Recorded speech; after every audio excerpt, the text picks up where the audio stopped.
Hi, everyone, and welcome to Wellness Wednesday. I'm Gina, joined with my co-host. Hi everyone.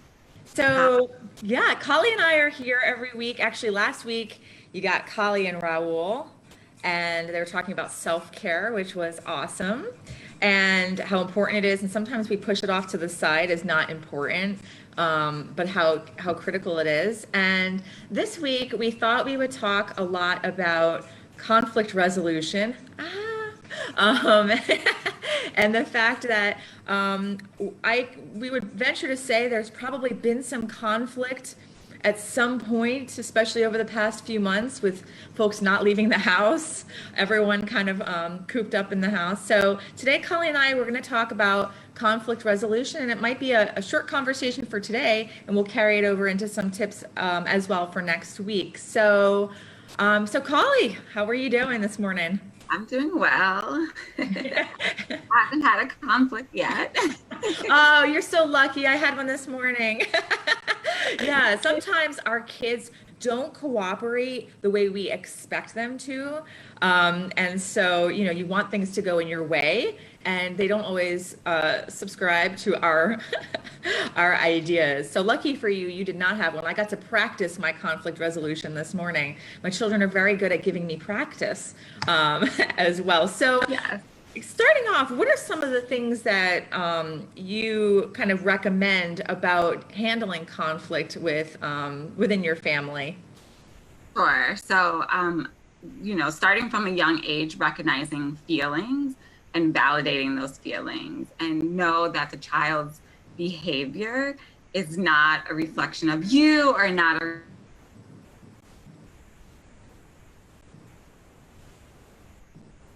part, but actually, taking that behavior and understanding it and seeing it as a form of communication and not seeing it as they're getting back at you or they're trying to get to you or anything like that.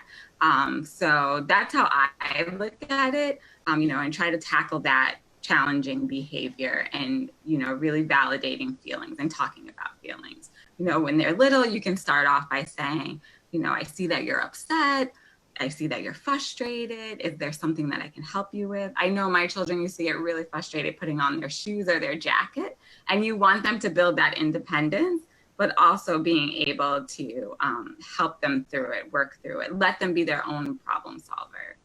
Yeah, I think it's really hard to not take it personal or not think it's a reflection of you, especially when conflict is happening in public because you feel like people are like watching this happen and like they're thinking you're the worst parent in the whole world and you can't control your kids. And the truth is, we really, to a point, you can't really control their minds and control their feelings, nor should we want to.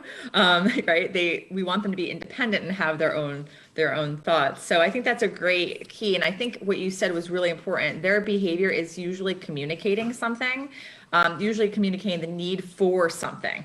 Very often, kids need to feel sometimes that they are in control. They need to feel connected and listened to, but also that they have some choices. So, usually, if you take a minute and you're able to step yourself out of the conflict, you can kind of see that what they're doing is really their way of expressing and communicating something to you. The, Yes. the problem is that we are caught up in the conflict, right? And then we're getting hot about it and we're like, oh, yeah, and it becomes this kind of negative interaction. Yeah. So that's one thing. Do you have any advice for kids or in the family if kids start kind of not getting along with each other and conflict arises with siblings?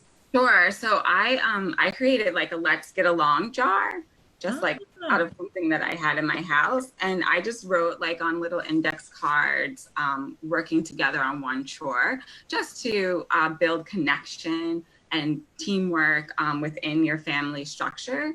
And also, or create a snack and meal together. And it could be something simple like just getting popcorn and some fruit.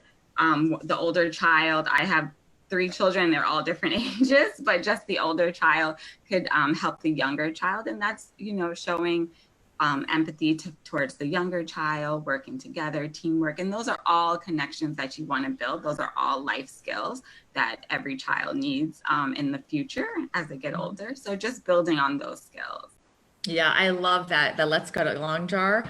That would be a really good positive way for them to do things together. I don't know that, I mean, I guess where you introduce the jar is not in the moment of complete, like, you know, freak out, or if it's like way too intense. But I do think it's nice just to keep promoting that throughout your, you know, within your family.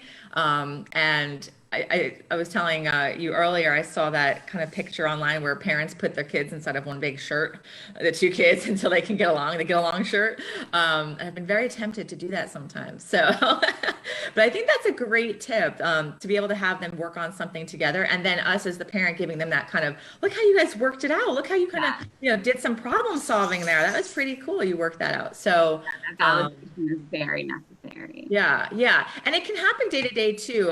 Like you know, if you're in a store, for example, now that stores are opening up a little bit, my one child, she likes to be in control of everything at all times. And my other one is kind of more likely to give in, to make peace. So it's like whatever she wants, which is also not right. To me, it's like that's also not completely healthy at times. So when I notice them doing something and figuring it out together, and I'll say something like, how about you take a minute, you guys figure it out and come to me with what you came up with, right? And then once they figure out something together, which is, you know, when it happens, you're like, yeah, that was amazing. You really both talked about it and figured it out.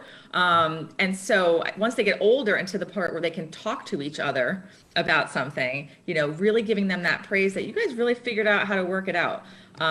Because then they're not left with getting punished and consequences. And do I have to take that game away? And do I have to, right? We get into a lot of that. Whereas if they can work things out, those are real life things. Right? Just like us at work, right? There are going to be people we don't get, you know, we're not always getting along, right? And figuring out how to solve conflict is really, really important. That team building is really Yeah. important. Yeah, absolutely. Absolutely. So for this week's Wellness Wednesday, we're introducing the topic of conflict. If you're watching this either live on Facebook or our YouTube channel, give us a shout out. You can write down below if you had any questions about it. We're going to resume the topic again next week. And what we're going to talk about next week is when you're entering into like a disagreement with your children, how we sometimes get into what we call like the power struggle. Because a lot of times parents want to, or even if you're in a disagreement with your significant other, you want to win. Ultimately, right? You want to win whatever it is. So if I said you need to wear the red shoes, like now sometimes it's like, I just want you to wear the red shoes. Just wear the red shoes. You know what I mean? And the child will say like, no. So what kind of state of mind are we in when we're entering into conflict is really, really important. And that kind of can set the stage where how that disagreement evolves, right? Sometimes things don't explode and that's great. And other times you come to a compromise. Why is that?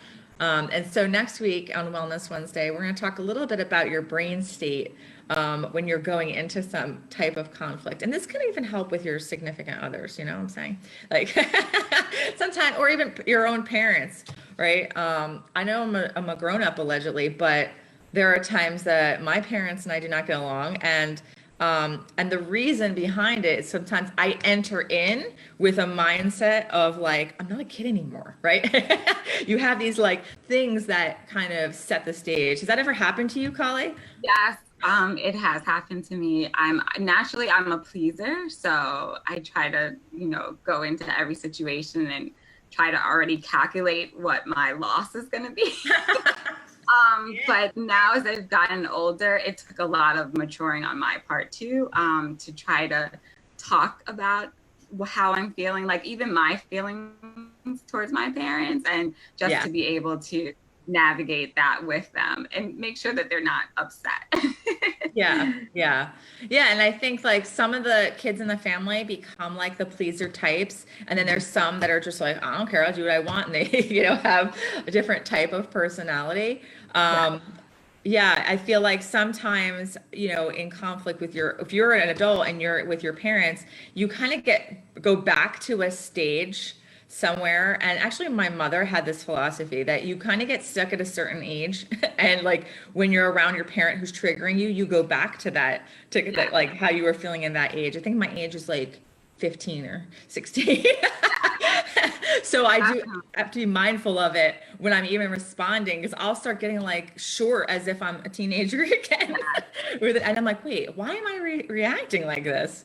Mhm. So that's really, really important. So yeah, so that was step one today, Wellness Wednesday, little jar, get along jar, little idea from the child win. And next week we're going to talk about how to kind of lessen the intensity and the heat in the home when you're not always agreeing on things. Yeah. So yeah. So thanks everyone for joining us for our little Wellness Wednesday clip, and we will catch you next week. Make sure you copy any down below any kind of questions you have. We will address them next week as well. It's a great topic, and I think now with us thinking about transitioning back to camp or back to school, conflict's gonna arise.